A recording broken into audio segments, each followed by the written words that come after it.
Buenas noches.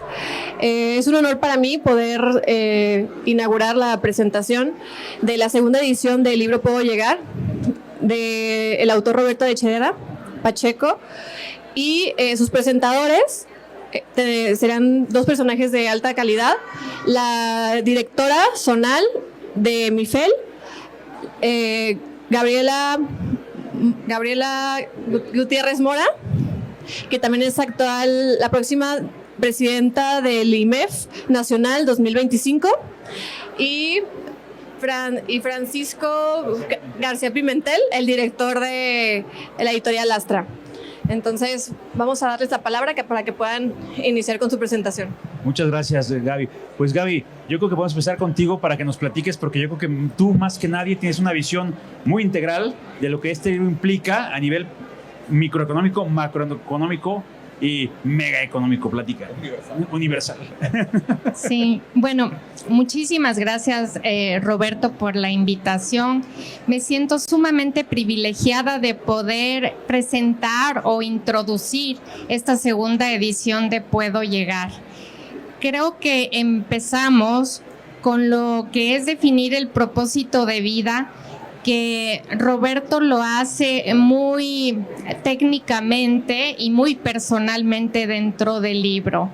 El propósito de vida, creo que compartimos varias personas ese propósito, que es lograr que las personas manejen bien su dinero.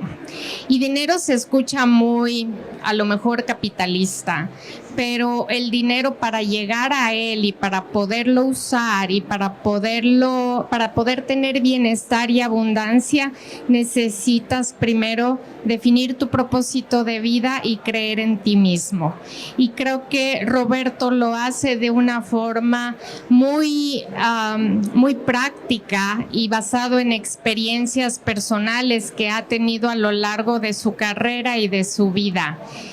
Siempre le digo que soy su fan número 1 en lo que escribe, y creo que sí se puede llegar, y que la libertad financiera parte de conocerse a sí mismo, de acuerdo como lo pone Roberto en su libro, y de conocer el entorno donde vives. Es una aportación totalmente invaluable para el mundo, porque si manejas tú tus finanzas personales, puedes traspolar eso hacia tu familia, hacia tu ciudad, hacia el gobierno, hacia las empresas y hacia el mundo. Entonces, muchas felicidades, Roberto. Los animo a todos a que por favor compren este libro y sean parte de esta jornada de crecimiento, en donde pueden encontrar no solamente la lectura práctica y personal, sino también varios enlaces a videos de entrevistas que realiza Roberto a diferentes personajes que pueden aportar en la vida financiera de las personas y del país. Pues muchas felicidades, Roberto, y pues estamos esperando a esta segunda edición que sale hoy. Vamos a cederle la palabra al director.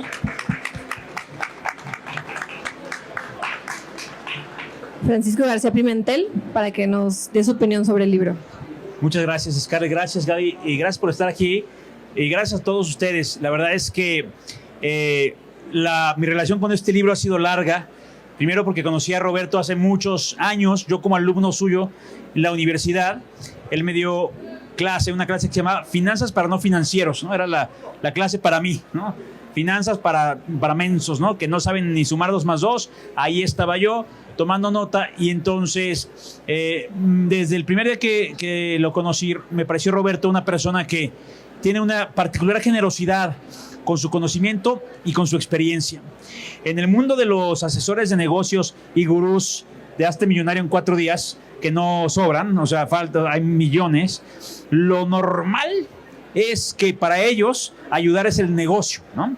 Y entonces, pues no te dan mucho o no te dicen nada, sino ya, contrátame, ¿no? O sea, contrátame primero y te vas a hacer millonario, ¿no? Pero Roberto, pues no sé si por bueno o por ingenuo o por qué, pero Roberto brinda el consejo, la información el apoyo, la mentoría de forma a manos llenas, de forma abierta, de forma generosa. Mi impresión es que él encuentra un placer particular al ver a los demás triunfar, cosa que no es algo normal, no solo en México, sino en el mundo, ¿no? Lo normal es que las personas, consciente o inconscientemente, nos duela, nos da un poco de celos, de enojo cuando vemos a otras personas triunfar o rebasarnos por la izquierda, ¿no? Mi experiencia con Roberto es de lo opuesto, ¿no? Pareciera que él le gusta, le disfruta y aparte lo hace muy bien el hecho de ver a los demás avanzar y triunfar. Por eso fue profesor y sigue siendo profesor. Y por eso, además de un gran financiero, no por nada, pues lo invitaron a tomar el papel político que le tocó vivir en los últimos 5 años. Pero sobre todo es un gran mentor y divulgador, ¿no? Que desde antes, a través de su canal de Aldea Financiera y a través de su libro y a través de esto, él pareciera ser que no tiene manos suficientes y bocas suficientes y micrófonos suficientes y espacios suficientes para estar con la gente y ayudar a cada uno en lo individual a transformar su vida. Porque precisamente, como bien dice Gaby, ¿no? El dinero no es un tema de dinero, ¿no? El dinero no es un fin en sí mismo, desde luego, sino que, como lo plantea Roberto, es el resultado de una vida virtuosa, de una vida en donde se ponen las prioridades en el lugar que deben de ponerse. Uno crece primero hacia adentro a través de hábitos de fortalecimiento personal, familiar, en su salud mental, espiritual, en todos los niveles. Y el dinero es una consecuencia natural de una vida bien vivida y de una vida con inteligencia financiera.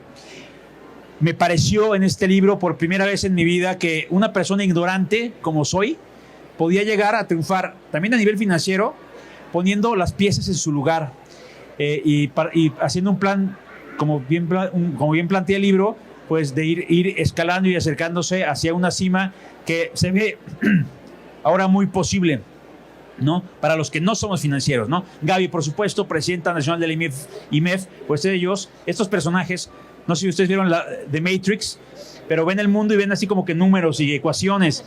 Los que no somos como estos genios y somos de la calle, muy normales, pues nos sorprenden y nos admiramos. El hecho de que en la divulgación sea capaz de bajar los conceptos y las teorías financieras para que las entienda todo aquel que no es financiero, es una aportación verdadera a la vida de muchas personas. Y me consta que no solo en teoría, sino en la práctica, Roberto ha tocado de una forma u otra la vida de miles de jóvenes en sus conferencias, en su divulgación, en sus videos. Por eso me honro en llamarlo amigo, agradezco el poder llamarlo maestro y además tengo el privilegio increíble de que Roberto haya publicado su libro en la editorial Adastra, en donde nos enorgullece tenerlo como uno de nuestros autores bestseller. Muchas felicidades, Roberto. Es un libro increíble.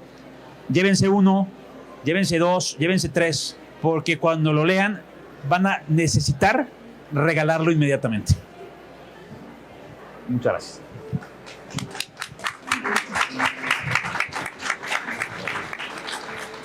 Muchísimas gracias por sus palabras. No sé si hay algunas preguntas que quisieran preguntarle al gurú de las finanzas. Seguramente hay preguntas en el auditorio. Tomás. De finanzas personales, se vale. Aquí tenemos atrás uno y Andrea aquí adelante. ¿Te parece si damos voz a la dama y luego, no? Mira, de este lado. Hola, buenas tardes. Mi pregunta sería, ¿qué te lleva a escribir este libro y qué te lleva a crear una comunidad como Aldea Financiera? ¿De dónde nace? Muchas gracias. Primero, aprovecho la oportunidad de dirigirme a ustedes.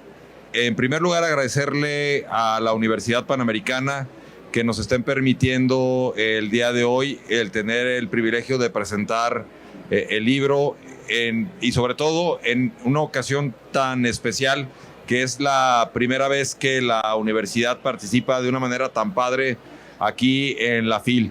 Además, segundo, pues evidentemente estar participando en la FIL ya es un privilegio muy grande.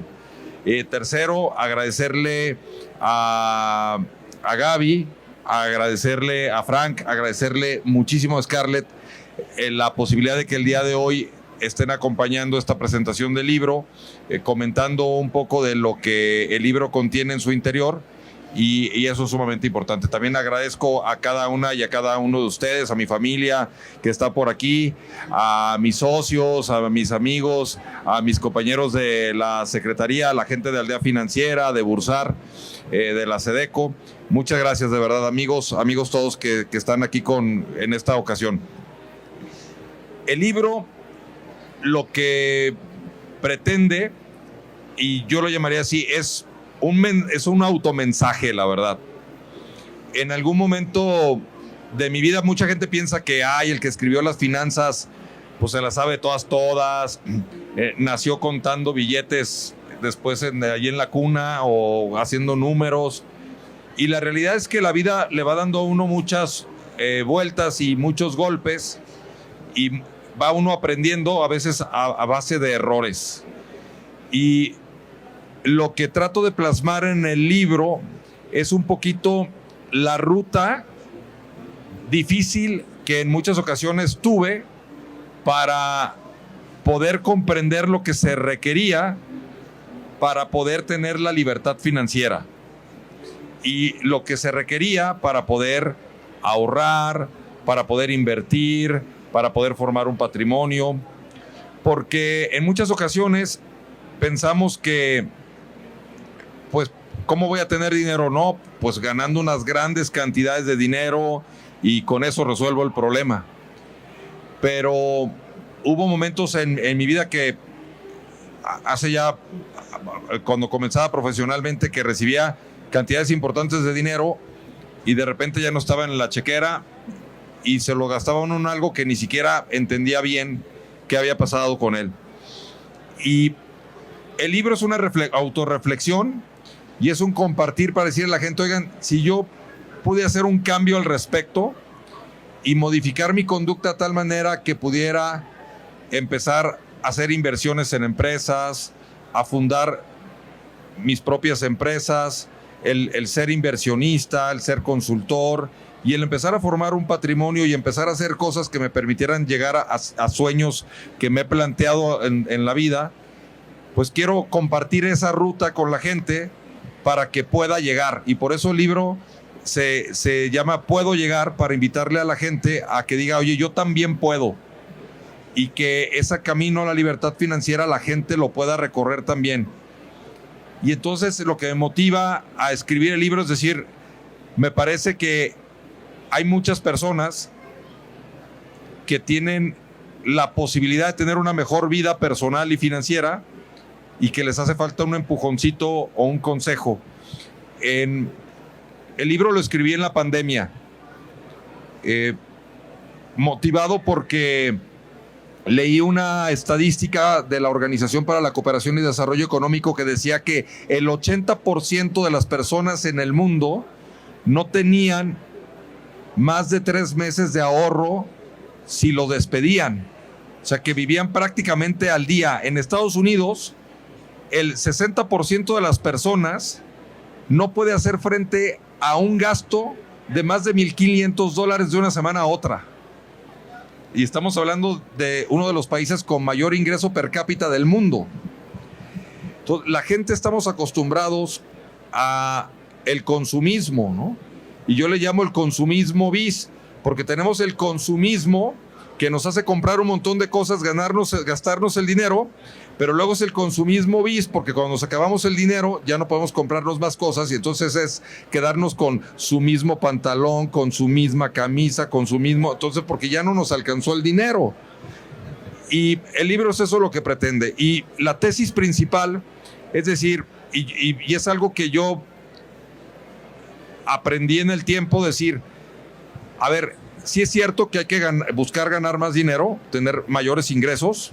Sí es cierto que hay que controlar tus egresos y tener una disciplina, pero eso es muy difícil en una vida donde abre uno la revista y lo principal que ve uno es algo suntuoso. El perfume caro, el coche caro, las vacaciones, un gran reloj. Y entonces la vida se torna en decir, chin, para yo tener una vida abundante necesito tener muchas cosas materiales. Y lo que busca compartir el libro es decir, no, si bien no está peleado con tener cosas materiales, la vida tiene muchas riquezas y mucha abundancia que van más allá del dinero. Y por eso el libro, por ejemplo, habla de las 6 fuentes de riqueza, que empieza por la mente, que la mente la podemos asimilar como la voluntad, pero es una riqueza el poder decidir lo que yo quiera hacer en la vida y pensar lo que yo quiero en la vida, si quiero ser carpintero, si quiero ser financiero, si quiero ser abogado, si quiero ser editorialista, si quiero ser presidenta del IMEF. Lo que yo quiera hacer, lo puedo hacer porque gracias a Dios en este país y en donde vivimos podemos hacer lo que querramos. Entonces, la libertad, nuestra mente, lo que querramos, lo podemos hacer. Otra fuente de riqueza es la salud. ¿De qué serviría tener grandes cantidades de dinero si lo que no tenemos es salud y la descuidamos? Dicen que muchas personas quieren muchas cosas, pero el enfermo solo quiere una, ¿no? Entonces, cuando tenemos salud, tenemos una gran riqueza. Otra fuente de riqueza, por supuesto, es el dinero. Por supuesto que es bueno tener dinero porque lo necesitamos en el día a día y ojalá lográramos tener mucho, pero no es lo único que nos hace ricos. Otra fuente de riqueza es la espiritualidad. ¿Cómo está tu vida interior? ¿Cómo tú te quieres y te conoces a ti mismo? ¿Y cuál es tu relación con el Creador? Con Dios, en mi caso, que soy católico, pero pues el que tenga otra religión, ¿cómo está en su vida espiritual? Y así sucesivamente te va llevando el libro para entender que hay cosas que hay que agradecer. Y el libro menciona también que si uno es agradecido, nunca será pobre. Y hay muchísimas cosas que podemos agradecer. Yo agradezco el día de hoy que estén aquí presentes. Y si nos ponemos a ver, cada quien cuando nos despertamos y amanecemos, nos damos cuenta que hay mucho que agradecer y a veces lo pasamos por alto. Y cuando nos detenemos un poquito, nos damos cuenta que nuestra vida tiene tantas cosas valiosas. Ese paisaje que podemos ver todos los días, ese saludo matutino con nuestros seres queridos, ese trabajo al que vamos a veces renegando. Y eso es lo que me motivó a escribir el libro, que la gente se diera cuenta que puede llegar, que puede ser abundante y que el dinero no es un fin por sí mismo, sino es una consecuencia. Y que esa consecuencia llega porque esa persona se transforma en alguien en quien puede tener mucho dinero. Muchas gracias por la pregunta. Muchas gracias. Creo que ya...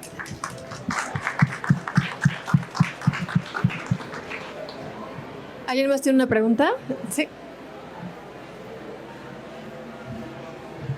Bueno, quiero un 2x1 si se puede. Precisamente hablabas de las 6 fuentes de la riqueza y algo que me llenaba mucho la cabeza fue que me di cuenta que un propósito de vida no lo podemos implementar si estas 6 fuentes de riqueza están por arriba de lo que consideramos aceptable. ¿Por qué? Porque me di cuenta que, por ejemplo, lo mencionabas, al enfermo lo que quiere es salud. Entonces, si tú tienes un propósito de ayudar a alguien más, no lo puedes hacer si no tienes salud. Igual pasa mucho, también soy católico, muchas veces vemos que queremos ayudar al prójimo, pero sin embargo la casa está desatendida. Entonces, en virtud de eso, ¿en qué momento definiste tu propósito? Y cómo te diste cuenta que era el momento idóneo para poder hacer ese propósito, porque al final de cuentas siento que todos estamos en un sub y baja y todos esperamos en un momento como en finanzas de estar arriba y abajo, empezar a ir arriba y eso se va volviendo exponencial, pero ¿cómo determinamos ese punto? Y segunda, en la primera edición me llamó mucho la atención la portada y quiero saber si tiene un trasfondo de por qué decidir esa portada. Muchas gracias, Iván. A ver, el propósito de vida es sumamente importante, pero diría, yo creo que no hay un solo propósito de vida, sino hay propósitos en distintas cosas. Por ejemplo, hablando de salud, pues tu propósito puede ser justamente el tener una buena salud, una vida equilibrada con una buena alimentación, haciendo ejercicio, buscando tener la suficiente energía y con eso pues buscar tener una vida más longeva.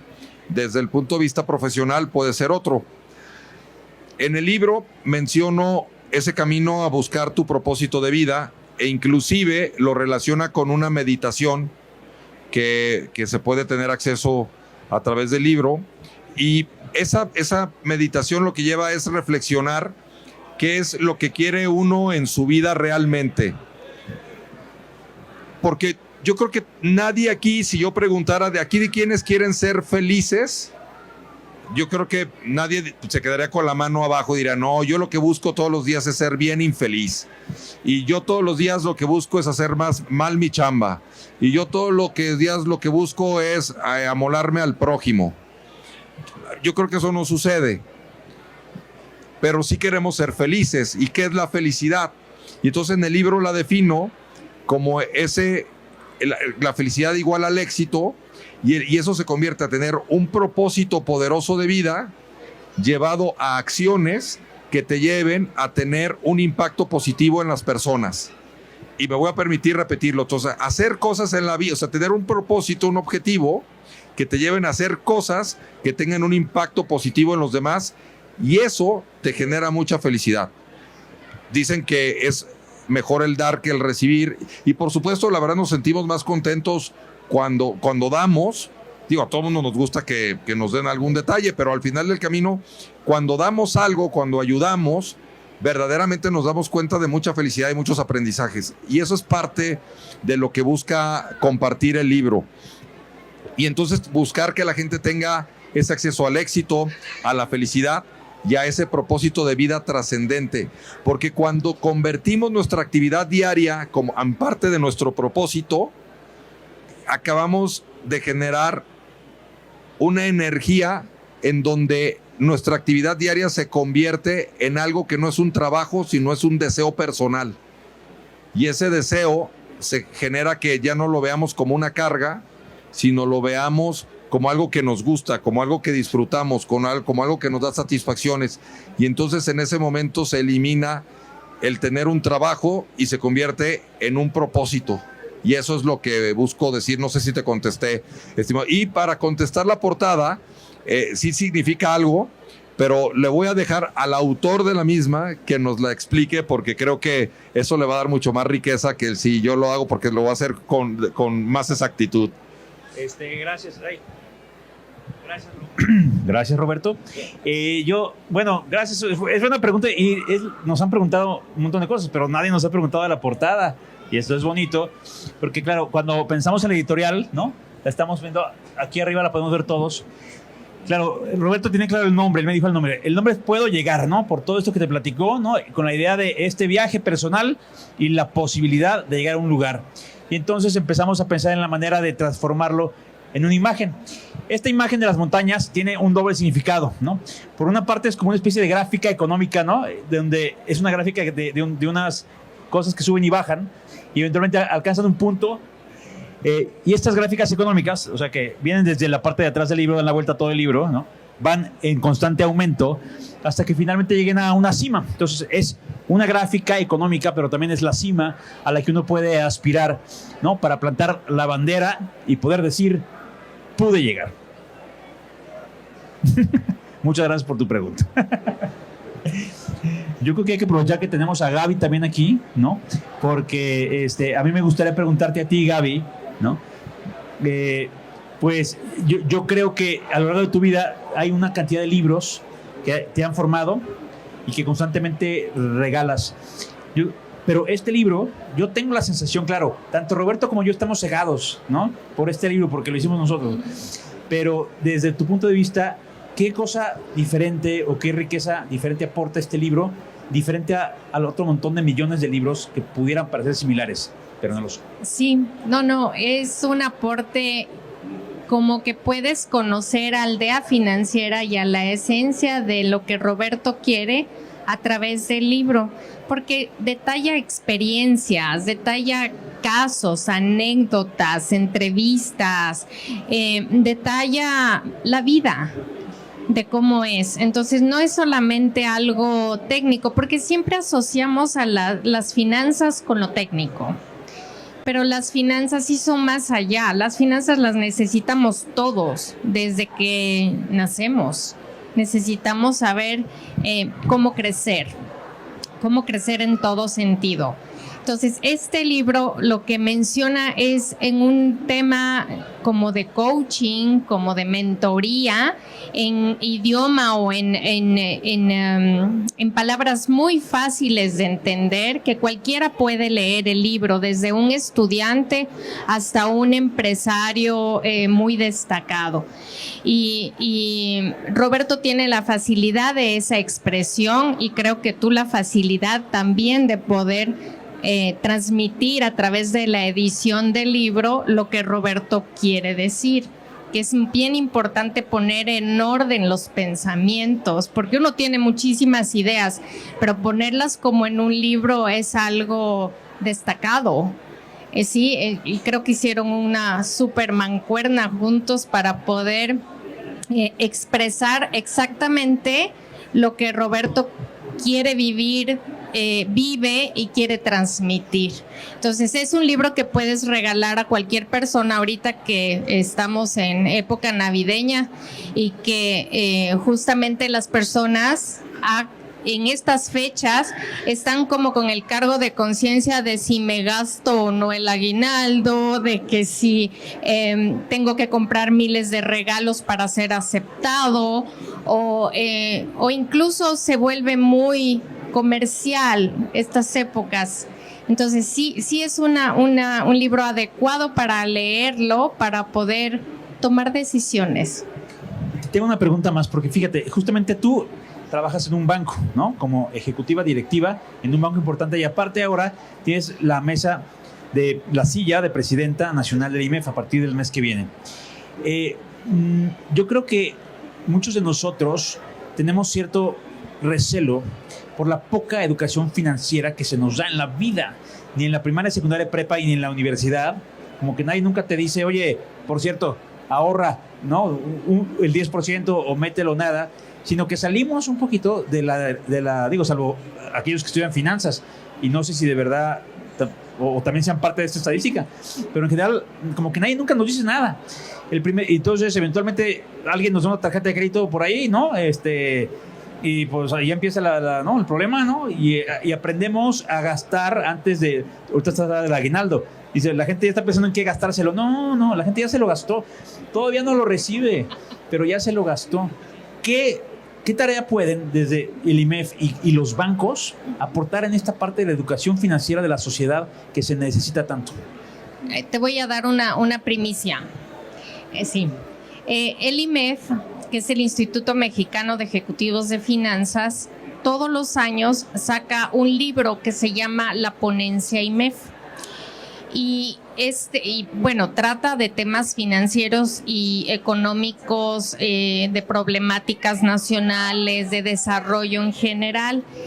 Este año el tema escogido es la educación financiera y la inclusión para el desarrollo económico, y se nombra un presidente de la ponencia, que es la persona encargada de desarrollar el índice, los temas y de coordinar los autores. Ese libro se entrega al presidente de México cuando se concluye, y el presidente de la ponencia es Roberto.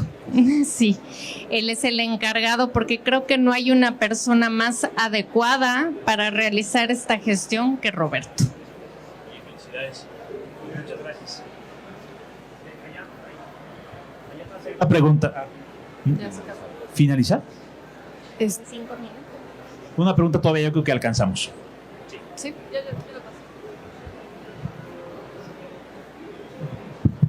Buenas noches. Roberto, ahorita que venía para el estante, me llamó mucho la atención que hay muchos libros para niños, hay una área específica para niños, y de lo que pude ver ahorita que venía de prisas, no vi un solo libro que trate de finanzas para niños.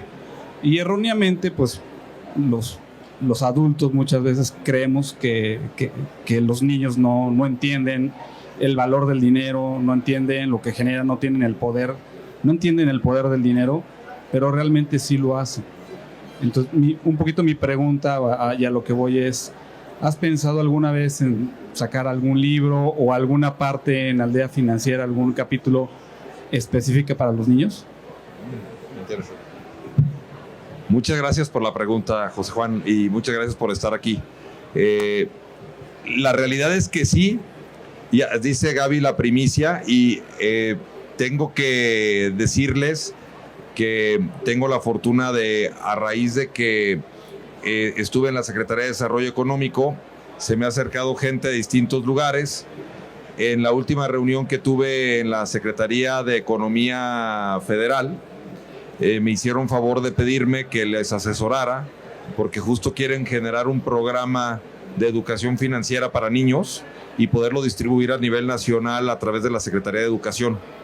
Entonces, pues vamos a empezar a trabajar con ellos en esa parte. Y yo sí creo, y me lo llevo de tarea, que sí debería tener una sección para niños en aldea financiera o aldeanitos, o no sé cómo llamarle, pero sí, sí creo que valdría la pena tenerlo y que sean los propios niños que expliquen sus aventuras, ¿verdad? Así que muchísimas gracias. Muchas gracias, que tenemos 5 minutos. Perfecto. Todavía quizá. Ok, perfecto. 10, perfecto. ¿Tenemos Entonces ya alcanzamos otra pregunta. ¿Otras preguntas? Bueno. Si alcanzamos otra pregunta. Entonces, yo tengo una pregunta. Sí. Dentro de, bueno, ya estos años, al haber entrevistado a tantas personas y tanta gente tan abundante en todas las entrevistas, ¿has notado alguna característica o algún catalizador que tengan en todos ellos en común, en todas las entrevistas que te han dado de la aldea financiera? Algo que hayas dicho. Creo que en conclusión puedo decir que una persona abundante es una persona equilibrada, ordenada, porque hay demasiados aspectos de un ser humano que no todos son iguales. Entonces no podríamos como enfrascarlos todos en un mismo escenario o en un mismo bote, porque todos son diferentes y de alguna forma llegan al mismo resultado, que es ser financieramente rico y humanamente rico. Entonces, ¿tienes algún detalle que digas, creo que puedo generalizar que las personas abundantes tienen esta característica? Wow, qué buena pregunta. Me acabas de dar hasta idea de escribir un libro. Pero sí, fíjate que a lo largo del tiempo, en Aldea Financiera empezamos como en septiembre del 2020. Entonces ya 21, 22, 23 y hoy por hoy ya 24. Estamos hablando que en Aldea Financiera debemos de tener alrededor de entre 180 y 200 entrevistas ya a este momento, porque es una semanal. Por ahí ha habido compilaciones, pero Aldea Financiera, en las entrevistas, he encontrado cosas muy particulares. Por ejemplo, lo primero es que tienen un enfoque muy fuerte hacia el deseo o hacia la empresa que pusieron. O sea, tiene un enfoque extraordinario a lo que estaban buscando y una determinación clara. Segundo, en muchos casos es gente que pasó por una crisis que les hizo crecer y que les permitió recuperarse y lograr cosas mejores. Tercero, es gente generosa que no solo buscó ganar dinero, sino buscó generar un beneficio para la sociedad con su producto, con su servicio, y eso también ha ido evolucionando a que no sea solo un producto que genere un servicio o beneficio, sino inclusive que ya no sea, digamos, de perjuicio para el medio ambiente. Y esos son características que se tiene. Gente, no necesariamente es gente que estudió mucho, pero sí que lee mucho. O sea, leen mucho, tienen mucho enfoque, la han pasado difícil en épocas distintas de su vida y buscan ayudarle a los demás. Y eso me parece que son como características muy comunes en la gente que me ha tocado ver. Les platico una anécdota. Estábamos buscando unas cosas en una ciudad de Estados Unidos y entrevisté a Alejandro Bustamante en Aldea Financiera. Es una gran entrevista para aquellos que no la han visto. Alejandro Bustamante es el mexicano que ha logrado llegar al más alto nivel de una empresa tecnológica en el mundo. O sea, no hay otro mexicano que haya tenido un puesto más alto en una empresa tecnológica en el mundo, porque él fue CEO global de Plantronics. Entonces, no se pierdan la entrevista. Él platica cómo lo contrataron para cerrar la empresa en Tijuana. Y la empresa pasó de querer ser una empresa que la cerraran a tener más de 160 premios nacionales e internacionales por la eficiencia y lograr ser la planta más eficiente del mundo. Entonces, una gran enseñanza la de esta entrevista. Pero el cuate, voy con Lorena, mi esposa, y le decimos, queremos buscar unas cosas en San Diego. Y me dice, yo paso por ti. Y se la pasó de 10 de la mañana a 6 de la tarde, un cuate de esta naturaleza, que es asesor de presidentes, que fue el primero que presentó con Jaime Serra Puche la iniciativa del Tratado de Libre Comercio hasta en Congreso, y cuenta en la entrevista cómo le gritaban vendepatrias y temas de esto. Yo, gracias a esa iniciativa, tenemos Tratado de Libre Comercio, y el tema está en que el cuate nos llevó 6 horas en su coche a buscar lo que estábamos buscando, y nos fuimos a comer, y con una sencillez extraordinaria. El cuate lo que quiso es ayudar legítimamente, porque no esperaba nada, y me parece que esa es una de las cosas que tienen mucho en común. La gente quiere ayudar, quiere verdaderamente dar una aportación. Bueno, muchísimas gracias por la respuesta. Me queda claro que de verdad personajes como Roberto no los vamos a encontrar en todos lados, porque así como tiene su gran capacidad de analizar, y una parte del cerebro sabemos que funciona con números y la otra es creativa y humana, bueno, pues yo creo que llegó primero la fila porque se llevó las dos, y entonces así es como él puede bajar esa información y aterrizarla de forma tan sensible y tan sutil para que todos podamos digerirla y absorberla. Toda su experiencia, y es lo que le ha llevado a escribir este libro. Y así como ven el libro, él es un ejemplo de su libro. Es una de las personas que tuve el placer de trabajar con él. Él es su libro. Entonces, por favor, los invito a que lo lean, y si tienen alguna otra pregunta. Bueno, pues no van a encontrar otro autor, por favor, cómprenlo. Igual. Muchísimas gracias a todos. Y está en oferta aquí en la FIL, porque está también disponible en Amazon, pero aquí en la UP hay una oferta especial para ustedes, porque hoy además es la venta nocturna y tiene un descuentito. Así que, pues, si quieren llegar, ya saben cuál es la ruta. Muchísimas gracias a todas y todos por estar aquí. Muy buenas noches.